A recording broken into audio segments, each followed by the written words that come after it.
देश की राजनीति में आज एक बड़ा भूचाल आ गया, जिसका केंद्र बनी ग्रामीण भारत की सबसे बड़ी रोजगार गारंटी योजना मनरेगा। दरअसल केंद्र सरकार ने लोकसभा में जैसे ही नया विकसित भारत जी राम जी यानी VBGRG विधेयक पेश किया, सदन में हंगामा शुरू हो गया। इस बिल का सबसे बड़ा विवादित हिस्सा है मनरेगा योजना से गांधी नाम को हटाने का प्रस्ताव। नाम बदलने के बहाने हक छीनने की तैयारी। विपक्ष ने इस बिल को सिर्फ नाम बदलने का मामला नहीं, बल्कि योजना की मूल आत्मा को कमजोर करने की कोशिश बताया है। उनका कहना है कि ये विधेयक उस ऐतिहासिक कानूनी अधिकार को कमजोर करेगा जिसने ग्रामीण भारत के गरीब से गरीब व्यक्ति को 100 दिन के रोजगार की गारंटी दी थी। सदन के भीतर ये बवाल कम था कि बाहर कांग्रेस समेत अन्य विपक्षी सांसदों ने भी विरोध की आवाज बुलंद कर दी। कई सांसद बापू की तस्वीरें हाथ में लेकर पुरानी संसद भवन के पोर्च पर चढ़ गए और सरकार के फैसले के खिलाफ जोरदार नारेबाजी की। प्रियंका गांधी का तीखा पलटवार, बापू से इतनी नफरत क्यों?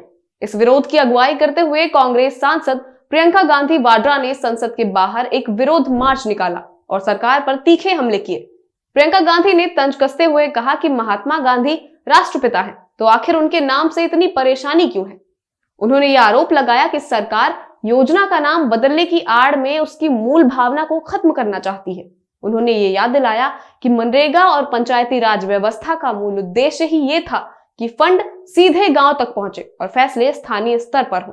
लेकिन नए विधेयक में ऐसा लग रहा है कि सत्ता और जिम्मेदारी को केंद्र में समेटने की कोशिश की जा रही है। 90% फंड कटौती का बड़ा सवाल। विपक्ष ने एक और गंभीर आरोप लगाया है।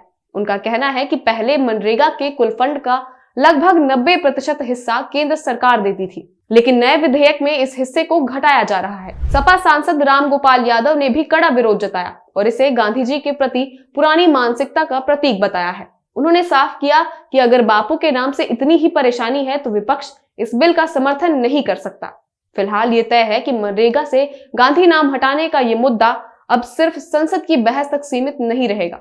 ये सवाल उठाता है कि क्या सरकार अधिकार आधारित योजनाओं को धीरे धीरे कमजोर करने की दिशा में आगे बढ़ रही है। विपक्ष इसे गरीब, मजदूर और ग्रामीण भारत के अधिकारों पर सीधा हमला मान रहा है। आने वाले दिनों में यह विवाद और तेज होने की संभावना है।